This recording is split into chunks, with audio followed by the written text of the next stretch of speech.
Science through the prism 2 എന്നുള്ള പേപ്പറിനകത്ത് first മൊഡ്യൂളിനകത്ത് കിടക്കുന്ന guide to writing popular science articles by a teacher Lakshman റാവുടെയാണ് നമ്മൾ നോക്കാൻ പോകുന്നത്. അപ്പോൾ സയൻറ്റിഫിക് റിസർച്ച് എന്ന് പറയുന്നത് it is not about experiments alone. ഇപ്പോൾ സയൻസിൽ അല്ലെങ്കിൽ നമ്മൾ സയൻറ്റിഫിക് ആയിട്ട് എന്തെങ്കിലും ഒരു കാര്യം റിസർച്ച് ചെയ്ത് കണ്ടുപിടിക്കാൻ പോവുകയാണ്.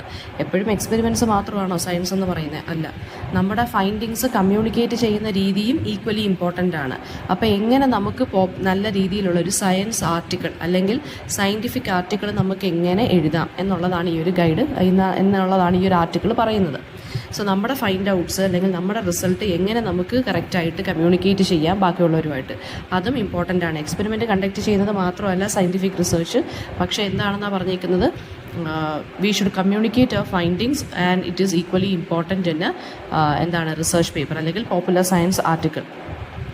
റൈറ്റിംഗ് പോപ്പുലർ സയൻസ് ആർട്ടിക്കിൾസ് എന്ന് പറയുന്ന റിസർച്ചിനെ കുറച്ചും കൂടി പബ്ലിക് ആയിട്ടുള്ള ആളുകൾക്ക് ആക്സസബിൾ ആക്കി മാറ്റാൻ സാധിക്കും. അതായത് നമ്മളിപ്പോൾ നമ്മുടെ പോപ്പുലർ സയൻസ് ആർട്ടിക്കിൾസ് നമ്മൾ എഴുതുവാണെന്ന് വിചാരിച്ചു, പബ്ലിക്കിന് കുറച്ചും കൂടി സിമ്പിളായിട്ടുള്ള രീതിയിൽ എഴുതുവാണെന്നുണ്ടെങ്കിൽ അവർക്കും കൂടി ഇതിനകത്ത് പാർട്ടിസിപ്പേറ്റ് ചെയ്യാനും വായിച്ച് മനസ്സിലാക്കാനും റീഡ് ചെയ്യാനും കുറച്ചും കൂടി എളുപ്പമായിരിക്കും.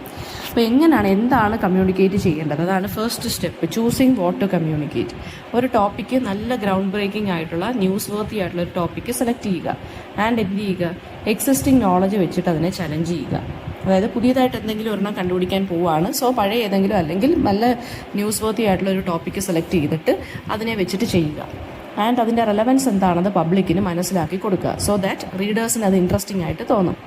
അതിൻ്റെ ഇമ്പോർട്ടൻസ് എന്താണ്, നമ്മളെടുത്ത ടോപ്പിക്കിൻ്റെ ഇമ്പോർട്ടൻസ് എന്താണ്. സെക്കൻഡ് വൺ, ആർട്ടിക്കിളിനെ സ്ട്രക്ചർ ചെയ്യുക എന്നുള്ളതാണ്.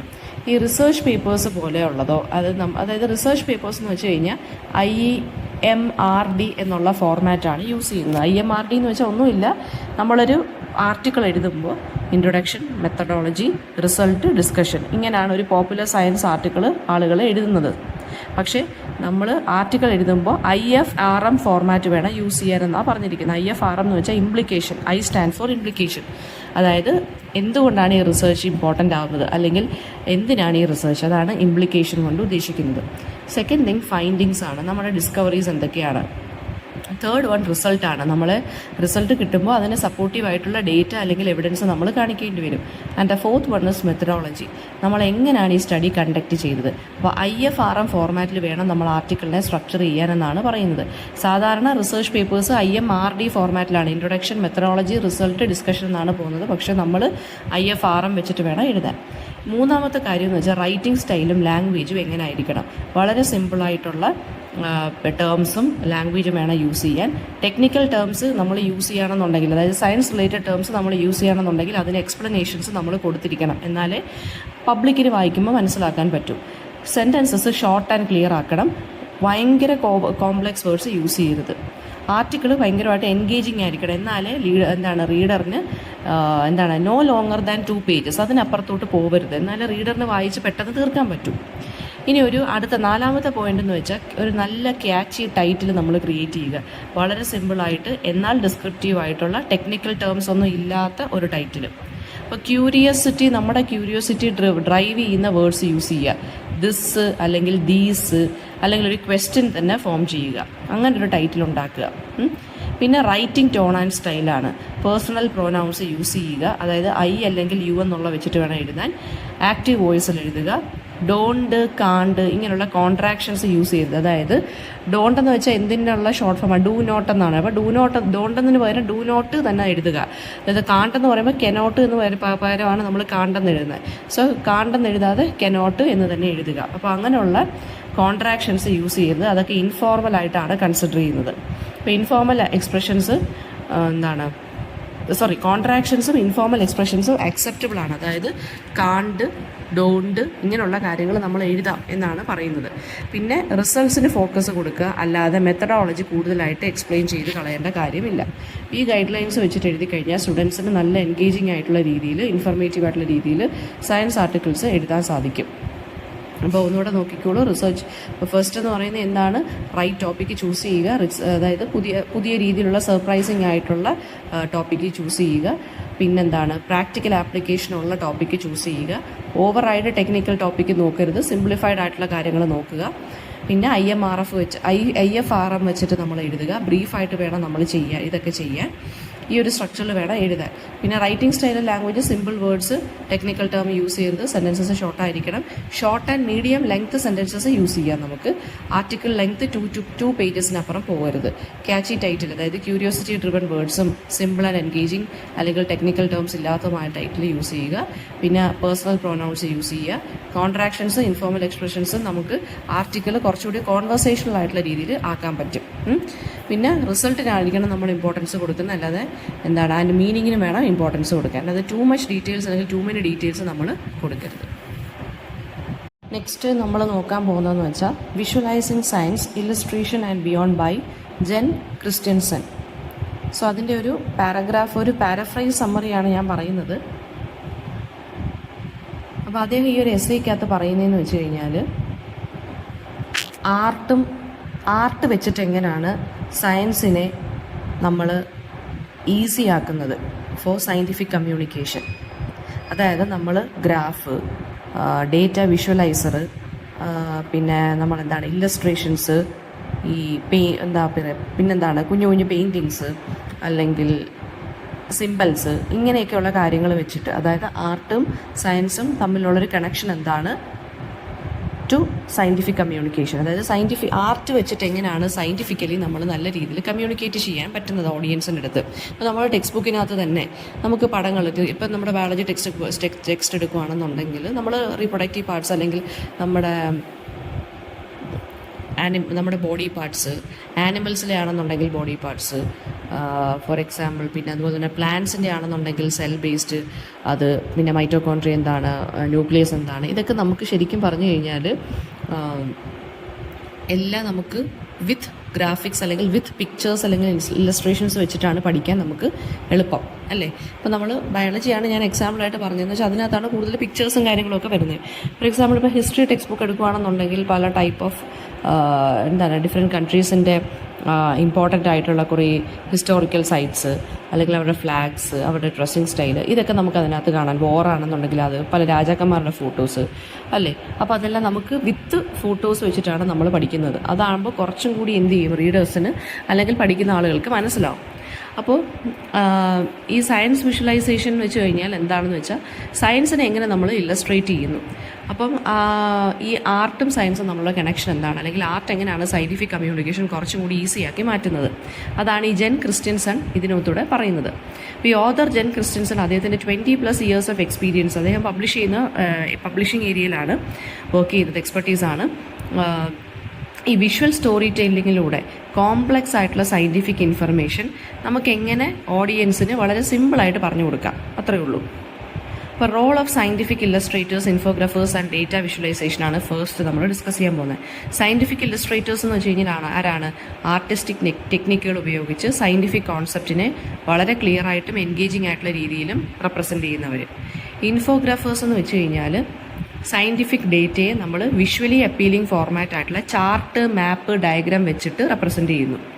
ഡേറ്റ വിഷ്വലൈസേഷൻ എക്സ്പേർട്ട് എന്ന് വെച്ചാൽ ആരാണ്? ലാർജ് ഡേറ്റ സെറ്റ് അല്ലെങ്കിൽ ഇൻഫർമേഷനെ റോ നമ്പേഴ്സായിട്ട് ട്രാൻസ്ഫോം ചെയ്തിട്ട് ഗ്രാഫിക്സിലോട്ട് ഹാൻഡ് ഓവർ ചെയ്യുന്നു. പിന്നെ ഓവർലാപ്പ് ഓഫ് റോൾസ് എന്ന് വെച്ചാൽ എന്താണ്? മെനി പ്രൊഫഷണൽസ് എന്ന് പറയുന്നത് മൾട്ടിപ്പിൾ ഡൊമൈൻസിൽ വർക്ക് ചെയ്യുന്ന ആളുകളാണ്. അവർ ഇല്ലസ്ട്രേഷനും ഡേറ്റ അനാലിസിസും സ്റ്റോറി ടെല്ലിങ്ങും വഴിയാണ് ഒരു സയൻറ്റിഫിക് കമ്മ്യൂണിക്കേഷൻ അല്ലെങ്കിൽ സയൻറ്റിഫിക് ടെക്സ്റ്റ് അല്ലെങ്കിൽ സയൻറ്റിഫിക് ആർട്ടിക്കിൾ പബ്ലിഷ് ചെയ്യുന്നത്. ഇനി എഡിറ്റോറിയൽ ഇല്ലസ്ട്രേഷൻസ്, ഇൻഫർമേഷൻ ഗ്രാഫിക്സും എന്താണ്? എഡിറ്റോറിയൽ ഇല്ലസ്ട്രേഷൻസ് വെച്ച് കഴിഞ്ഞാൽ പ്യുവർലി ഫാക്ച്വൽ ആയിട്ടുള്ള തീംസ് അല്ലെങ്കിൽ കോൺസെപ്റ്റ് ആയിരിക്കും പറയുന്നത്. പിന്നെന്താണ്? ഈ ക്യൂരിയോസിറ്റി അല്ലെങ്കിൽ ഇമോഷൻസ് ഇവോക്ക് ചെയ്യാൻ അല്ലെങ്കിൽ കൺവേ ചെയ്യാനാണ്, അല്ലാതെ ഭയങ്കര ക്ലിയർ ആയിട്ടുള്ള ഇൻഫർമേഷൻ ആയിരിക്കും അവർ പറയുന്നത്. എക്സാമ്പിളായിട്ട് അയാൾ പറഞ്ഞേക്കുന്നതെന്ന് വെച്ചാൽ ബ്രയാൻ ക്രിസ്റ്റിയുടെ മൈക്രോബയോമിൻ്റെ ഇല്ലസ്ട്രേഷനാണ്. ഹ്യൂമൻ ബോഡിയുടെ മൈക്രോബിയൽ എക്കോസിസ്റ്റമാണ് അദ്ദേഹം സിംബോളിക്കലി റെപ്രസെൻറ്റ് ചെയ്തിരിക്കുന്നത് ആ ഒരു ഇമേജിൽ. അത്രയേ ഉള്ളൂ. ഫാക്റ്റ് പറയത്തില്ല, തീംസും കോൺസെപ്റ്റ് മാത്രം ഇൻട്രൊഡ്യൂസ് ചെയ്ത് പറയും, അത്രയേ ഉള്ളൂ. ക്യൂരിയോസിറ്റി ഇൻട്രൊഡ്യൂസ് ചെയ്യാൻ വേണ്ടി മാത്രമുള്ളതാണ് എഡിറ്റോറിയൽ ഇല്ലസ്ട്രേഷൻസ്. ഇൻഫർമേഷൻ ഗ്രാഫിക്സ് എന്ന് വെച്ച് കഴിഞ്ഞാൽ എന്താണ്? എക്സ്പ്ലനേഷൻ ചെയ്യുന്ന ഡയഗ്രാംസ് കാണാം, അത് ഫാക്റ്റ് ആയിരിക്കും പറയുന്നത്. സയൻറ്റിഫിക് ഫൈൻഡിങ്സിനെ ക്ലിയർ ആയിട്ട് കമ്മ്യൂണിക്കേറ്റ് ചെയ്യും. സിമ്പിൾസും ലേബിൾസും സ്ട്രക്ചേർഡ് ലേഔട്ടും ഒക്കെ കാണും. അതായത് നമുക്കൊന്നുമില്ല, നമ്മൾ പഠിക്കുന്ന നമ്മളെ ബയോളജി ടെക്സ്റ്റ് ബുക്കിനകത്തുള്ള ഓരോ ബോഡി പാർട്സ്, നമ്മുടെ ബോഡി തന്നെ എടുക്കുകയാണെങ്കിൽ നമ്മുടെ ബോഡി പാർട്സ് ലേബൽ ചെയ്ത് പറയത്തില്ലേ, അത് ഫാക്റ്റ് അല്ലേ? സ്റ്റൊമക്ക് ആണെങ്കിൽ, ഗോൾ ബ്ലാഡർ ആണെങ്കിൽ, സ്മോൾ ഇൻറ്റസ്റ്റൈൻ ആണെങ്കിൽ, ലാർജ് ഇൻറ്റസ്റ്റൈൻ ആണെങ്കിൽ ഇങ്ങനെ ഡാഷ് ഇട്ട് ഇങ്ങനെ ഓരോ പാർട്സിനെ ഇങ്ങനെ ലേബൽ ചെയ്ത് പറയത്തില്ലേ, അതാണ് ഇൻഫർമേഷൻ ഗ്രാഫിക്സ് അല്ലെങ്കിൽ എക്സ്പ്ലനേറ്ററി ഡയഗ്രാംസ് എന്ന് പറയുന്നത്. എക്സാമ്പിളായിട്ട് ഇവിടെ പറഞ്ഞിരിക്കുന്ന ഒരു മലേറിയ വാക്സിൻ്റെ കാര്യമാണ്. അപ്പോൾ മലേറിയ വാക്സിൻ്റെ കാര്യം ഇങ്ങനെ പറഞ്ഞിട്ട് എന്ത് ചെയ്യും, അതിനകത്ത് കുറച്ച് ഐക്കൺസും ടെക്സ്റ്റേഴ്സും ഒക്കെ കൊടുത്തിട്ട് നമ്മുടെ അണ്ടർസ്റ്റാൻഡിങ് എൻഹാൻസ് ചെയ്യാൻ വേണ്ടി ലേബലൊക്കെ കൊടുക്കും. അതെന്തിനു വേണ്ടി അങ്ങനെ ക്ലിയർ ആയിട്ട് എക്സ്പ്ലെയിൻ ചെയ്യുന്നത്, നമുക്ക് മനസ്സിലാവാൻ വേണ്ടിയാണ്. അത് ക്യൂരിയോസിറ്റിക്ക് വേണ്ടിയല്ല, എക്സ്പ്ലെയിൻ ചെയ്തേക്കും നമുക്ക് കറക്റ്റായിട്ട് മനസ്സിലാക്കാൻ വേണ്ടിയാണ്. അപ്പോൾ എഡിറ്റോറിയൽ ഇല്ലസ്ട്രേഷൻസ് എന്ന് വെച്ച് കഴിഞ്ഞാൽ റീഡേഴ്സിനെ എൻഗേജ് ചെയ്യുവാണ്. ഇൻഫർമേഷൻ ഗ്രാഫിക്സ് എന്ന് വെച്ചാൽ ക്ലാരിറ്റി, പ്രിസിഷന് വേണ്ടിയാണുള്ളത്. ഇനി എങ്ങനെ നമുക്ക് എഫക്റ്റീവായിട്ട് സയൻറ്റിഫിക് വിഷ്വൽസ് ഡെവലപ്പ് ചെയ്യാം? ഫസ്റ്റ് വൺ എന്ന് പറയുന്നത് ആക്യുറേറ്റ് ആയിരിക്കണം, ക്രിയേറ്റിവിറ്റി ഉണ്ടായിരിക്കണം. ഇപ്പോൾ നമ്മൾ വിഷ്വൽസ് അല്ലെങ്കിൽ ഇല്ലസ്ട്രേഷൻസോ ഗ്രാഫ്സോ ഒക്കെ യൂസ് ചെയ്യുകയാണെങ്കിലും സയൻറ്റിഫിക്കലി ആക്യുറേറ്റ് ആയിരിക്കണം. അതുപോലെ തന്നെ എന്താണ്, ഓവർലോഡിംഗ് ആയിട്ട് അല്ലെങ്കിൽ എക്സസീവ് ആയിട്ടുള്ള ഡീറ്റെയിൽസ് പറയരുത്. അപ്പോൾ നമ്മുടെ യഥാർത്ഥ മെസ്സേജ് കൺവേ ആവത്തില്ല. അവിടെ ആളുകൾക്ക് ബോറടിക്കും, ആളുകൾ മാറ്റും. അടുത്ത കോമ്പോസിഷൻ ആൻഡ് സ്റ്റോറി ടെല്ലിംഗ് ആണ്. എഫക്റ്റീവ് ആയിട്ടുള്ള സയൻസ് വിഷ്വൽസ് ആണെന്നുണ്ടെങ്കിൽ വ്യൂവറിൻ്റെ ഐയിലെ, അതായത് നമ്മുടെ colour, layout, structured flow ഒക്കെ വ്യൂവറിൻ്റെ ഐനെ നല്ല രീതിയിൽ ക്യാച്ച് ചെയ്യണം. പിന്നെ choosing the right medium and tools. Traditional ടൂളായിട്ടുള്ള ഹാൻഡ് ഡ്രോൺ സ്കെച്ചസ്, നമ്മൾ കൈകൊണ്ട് വരയ്ക്കുന്ന സ്കെച്ച്, ഇങ്ക്, വാട്ടർ കളറൊക്കെ യൂസ് ചെയ്യാം. ഡിജിറ്റൽ ടൂൾസ് ആണെന്നുണ്ടെങ്കിൽ അഡോബിൻ്റെ tool, 3D modelling software, coding, ഇതൊക്കെ യൂസ് ചെയ്യണം. ഇനി ലെസൺസ് ഫ്രം സയൻറ്റിഫിക് ഇല്ലസ്ട്രേഷൻ ആണ്. ഫസ്റ്റ് വൺ, ഡീറ്റെയിൽ ഓറിയൻറ്റഡ് ആയിരിക്കണം. എല്ലാ ഇല്ലസ്ട്രേഷൻസ് എന്ന് പറയുന്നത് എന്താണ്, കെയർഫുള്ളി ഒബ്സർവ്ഡ് ആൻഡ് നല്ല രീതിയിൽ കെയർഫുള്ളായിട്ട് ചെയ്യണം. അവിടെ അദ്ദേഹം കൊടുത്തിരിക്കുന്ന എക്സാമ്പിൾ എന്ന് പറയുന്നത് ഒരു മൊസ്കിറ്റോ സ്പീഷീസിൻ്റെ ലൈനപ്പാണ്. അതിനകത്ത് ഹൈലൈറ്റ് ചെയ്തിരിക്കുന്ന ആ സ്പീഷീസ് എല്ലാം മൊസ്കിറ്റോസ് ആണെങ്കിലും പോലും ഓരോ സ്പീഷീസിനും ഓരോ ഡിഫറൻസ് ഉണ്ട്. അതാണ് അവിടെ കാണിച്ചിരിക്കുന്നത്. അപ്പോൾ അത് ഡീറ്റെയിൽഡായിട്ട് കാണിക്കുക, വിഷ്വൽ ആണെന്നുണ്ടെങ്കിൽ. ഡയറക്റ്റ് ഒബ്സർവേഷൻ ആണ്. ഇപ്പോൾ വേറെ പോസിബിൾ ഇല്ലസ്ട്രേറ്റേഴ്സ് എന്ത് ചെയ്യണം, റിയൽ സ്പെസിഫിൻ വെച്ച് പഠിച്ചിട്ട് വേണം ആക്യുറേറ്റ് ആയിട്ട് ചെയ്യാൻ. പിന്നെ അപ്രോക്സിമേഷൻ വെൻ നീഡഡ് ആണ് ലെസൺ 3. ഡയറക്റ്റ് ആയിട്ട് ഒബ്സർവേഷൻ പോസിബിൾ അല്ലെങ്കിൽ മോഡൽസും സ്കെച്ചസും വെച്ചിട്ട് നമുക്ക് പഠിക്കാം. അതായത് ഡയമെൻഷണൽ മോഡൽസ്, 3D 2D അതൊക്കെ വെച്ചിട്ട് നമുക്ക് പഠിക്കാം. എന്നാലേ നമുക്ക് അതിൻ്റെ കോമ്പോസിഷനും ലൈറ്റിങ്ങും ഒക്കെ കറക്റ്റായിട്ട് മനസ്സിലാക്കാൻ സാധിക്കും. അടുത്തത് ഫോട്ടോ റിയലിസം അല്ലെങ്കിൽ സ്റ്റൈലൈസേഷനാണ്. ഫോട്ടോ റിയലിസം എന്ന് പറയുന്നത് എന്താണ്, ഒരു എൻവയോൺമെൻറ്റിലോട്ട് നമ്മളെ അങ്ങ് കൊണ്ടുപോകും. നമ്മൾ അവിടെ ഉണ്ടെന്ന് റിയലായിട്ട് നമ്മളങ്ങ് ബിഹേവ് ചെയ്യും, നമ്മളതിനെ നേരിട്ട് കാണുന്ന നടക്കും.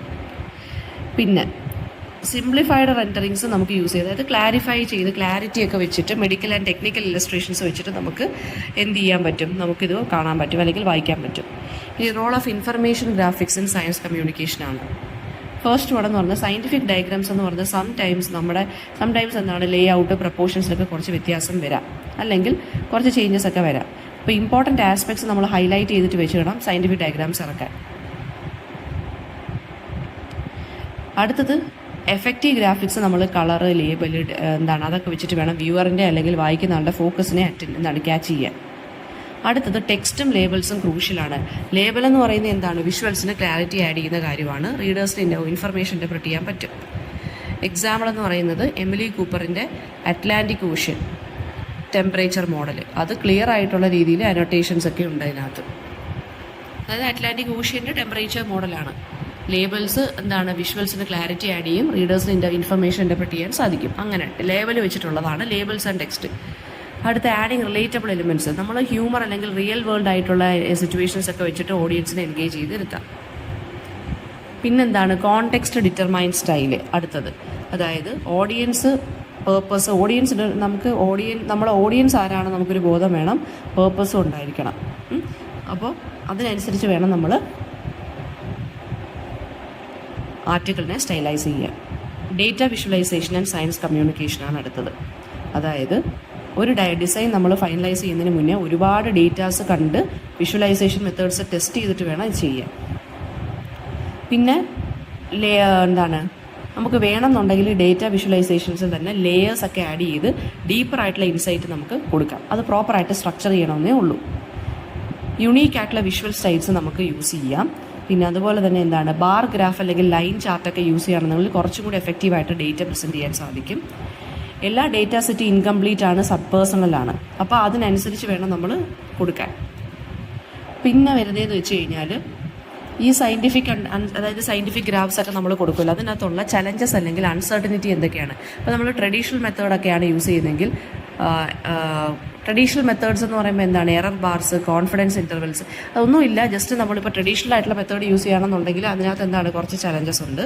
അപ്പോൾ അതിന് പകരം നമ്മൾ ട്രഡീഷണൽ മെത്തേഡിന് പകരം നമുക്ക് എന്തൊക്കെ യൂസ് ചെയ്യാം, അബ്സ്ട്രാക്റ്റ് ആയിട്ടും ക്വസ്റ്റ്യൻ മാർക്ക് വെച്ചിട്ടും ഒക്കെ നമുക്ക് ഓരോ കാര്യങ്ങൾ എന്ത് ചെയ്യാൻ പറ്റും, വിഷ്വലൈസ് ചെയ്യാൻ വേണ്ടി സാധിക്കും. അതായത് ഗ്രാഫിക്സ് ആയിട്ട് യൂസ് ചെയ്യാം. പിന്നെന്ന് വെച്ച് കഴിഞ്ഞാൽ encouraging cross pollination in visual communication. Artist അല്ലെങ്കിൽ ഡേറ്റ വിഷ്വലൈസേഴ്സ് അങ്ങോട്ടും ഇങ്ങോട്ടും പഠിക്കണം അവരുടെ ഓരോ കാര്യങ്ങൾ, അങ്ങനെ നമുക്ക് ഡൗട്ട്സ് എല്ലാം ക്ലിയർ ചെയ്യാൻ പറ്റും. പിന്നെ ഫ്യൂച്ചർ ഓഫ് സയൻസ് വിഷ്വലൈസേഷൻ എന്താണ്, ഒരുപാട് എസ്റ്റാബ്ലിഷ്ഡ് ഡിസൈൻ റൂൾസ് ഉണ്ട്. അതായത് ഇന്ന കാര്യങ്ങൾ ഇങ്ങനെ ആയിരിക്കണം, ഇത്ര മാത്രം ഇങ്ക് എടുക്കണം, ഇത്ര റേഷ്യോ എടുക്കണം എന്നൊക്കെ ഉണ്ട്. അപ്പോൾ അതിനനുസരിച്ച് നമ്മൾ ചെയ്യുകയാണെന്നുണ്ടെങ്കിൽ കുറച്ചുകൂടെ കറക്റ്റായിട്ട് മാറും. അതുപോലെ തന്നെ നമ്മൾ ടൂൾസും ടെക്നിക്സും ഒക്കെ അങ്ങോട്ടും ഇങ്ങോട്ടും ടെസ്റ്റ് ചെയ്ത് അങ്ങോട്ടും ഇങ്ങോട്ടും ഷെയർ ചെയ്ത് യൂസ് ചെയ്താലേ കുറച്ചും കൂടി